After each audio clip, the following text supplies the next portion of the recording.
Ta-Nehisi Coates is a celebrated American writer who recently caused some controversy as he was promoting his new book, and he pondered aloud whether he, if he had been born in Gaza, would have joined the horrific October 7th attacks. These generated a lot of debate, and I wanted to add in my thoughts. But I wanted to do so through a story, but not a story about Ta-Nehisi Coates, at least not at first. Though I'll get to him. Now imagine this. You are sitting at home watching TV, and a commercial comes on. It's a trailer for a new movie, and as it unfolds, something strange happens. Your spine starts tingling, you get the chills, you can't believe what you're seeing. Because you think to yourself, hey, I remember that scene, and that one too. Wait a minute, this movie's about me. Can this be right? It looks like a Hollywood studio has made, without telling you, a big budget, scene by scene, historically accurate recreation of the most extraordinary day of your life. Are you going crazy? No, for here comes the confirmation.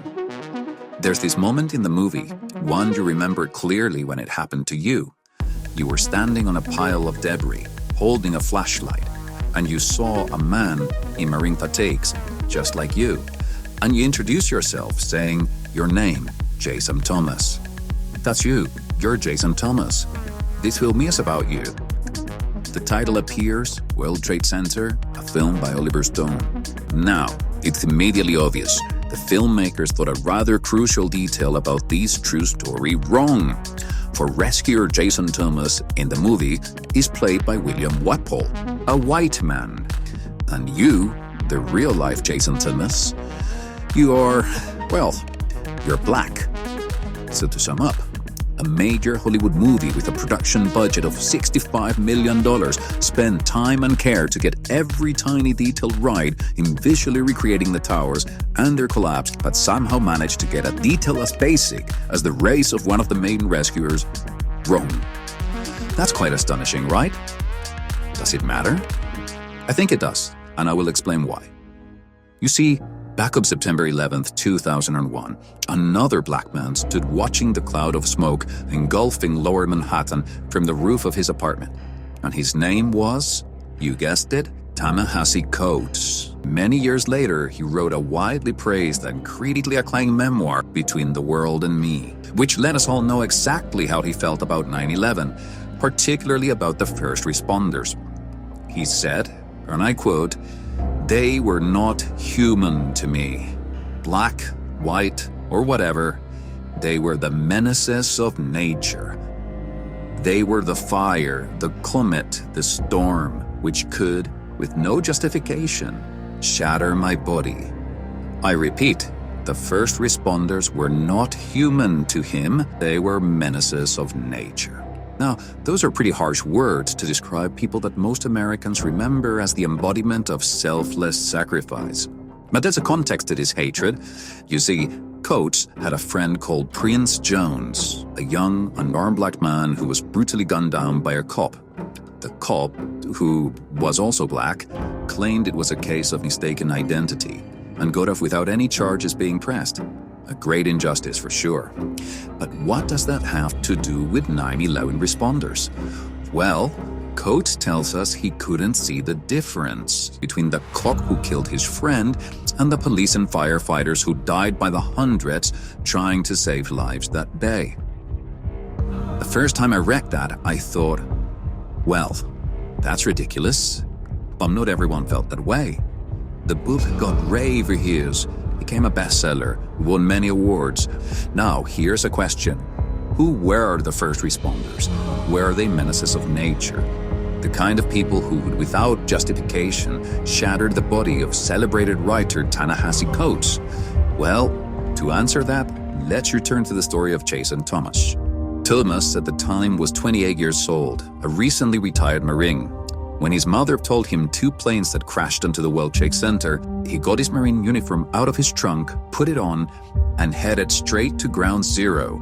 There, he saw another Marine, Davy Carnes, and together they started searching the rubble. After several hours, they heard a voice.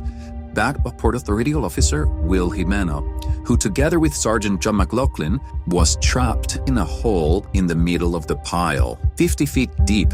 Soon they're joined by Chuck Soreka, a former paramedic and a recovering drug addict. Now, as they start trying to dig the officers out, it's clear that it's an almost impossible challenge.